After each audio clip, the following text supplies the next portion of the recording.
So the Switch Pro is going to be a real test on third-party developers to see if they're just being difficult with Nintendo, or if it's so hard to port games over that they take months after, almost an entire year after, cough cough Doom Eternal, to bring the game over to Switch. We're going to find out if that is, granted, or if they're just trying to be difficult because they don't want to bring their stuff to Nintendo platforms. I know some of them are, and some of them aren't. I know Nintendo is a little bit hard to work with. We now know that they actually got rid of a Splatoon tournament and all this stuff the day before they canceled it. That's kind of shady. I understand that, but I just want to pose the question, will the Nintendo Switch Pro get third-party support?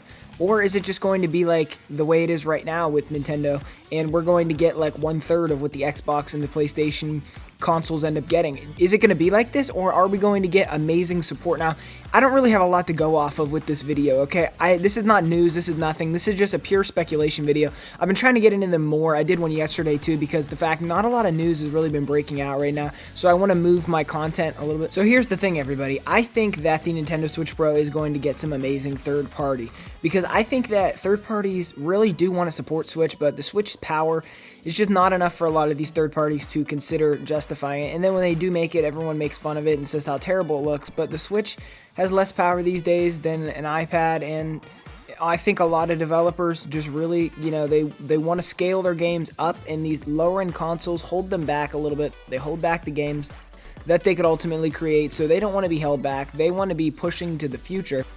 And because of that, I think a lot of them are just not supporting Nintendo on that level, and they would definitely be available, and they definitely would do it if they actually could, you know what I'm saying? I don't think it always comes down to just, Activision hates Nintendo, so they will never bring Call of Duty over. I think it's more like they just don't want to make the special Call of Duty for the DS like they did back then, those games that were not good, and this Call of Duty versions for the Wii, which were barely passable. I don't think they want to be in a position where they're making these scaled back FIFA style games for Nintendo.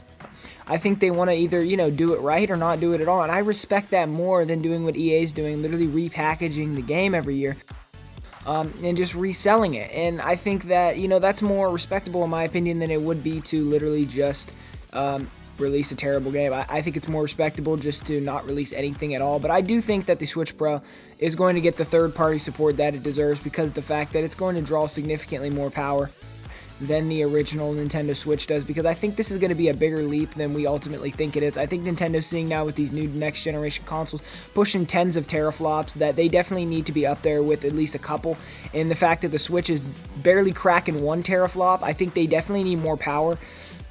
When the Switch does get more power, I think we will see more, ports and different things from other developers, big games that they can't really bring over right now that they love to bring over. But at that point, it's going to be a real showpiece to see which developers really just don't want their stuff on Switch. Straight up, there's going to be a couple games that we still don't get, even though we know that they have ample power to do so.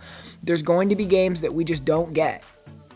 Who knows? Maybe Activision will continue not to bring Call of Duty over. You never know. Something like that. And when something like that happens, we will know that, okay, so Activision really, they just don't want their stuff on Switch. It'll be a clear indication to us what's going on with everything and what developers do have beef with Nintendo or a problem with Nintendo. I don't really know why they would have a problem with Nintendo, but, behind the scenes, Nintendo might be harder to work with than we're giving them credit for. I don't really know the logistics of it. All I know is that I do truly think that the Switch Pro is going to get more support than the Nintendo Switch is getting right now, but I want to hear what you guys have to say down below. I want to hear down below, do you guys think that the Nintendo Switch Pro is going to get more support, or do you think it's going to be kind of like how we're getting now? We're getting a little bit of support, not that much. I mean, I don't think we're doing bad here. A lot of people pick up Nintendo consoles for the first-party games, so I'm not expecting a ton of support. I mean, that's kind of like the shtick with Nintendo things. People buy these things for Pokemon Sword and Shield. People buy these things for Mario Odyssey. People buy these things for Animal Crossing. People buy these types of things for those Nintendo IP that are just so magical that people want to play. They don't buy a Switch to play Call of Duty, but Fortnite on the Switch did really well, so I could be wrong there. And Fortnite, they bring their stuff to everything, so that's not a good example, but I just want to see if we will get ports of these other things, or if these other developers just don't want their stuff on Nintendo Switch for whatever reason or another. Thank you so much for watching. Let me know down below, like I already said. Jimmie out of here. Thank you guys for your support.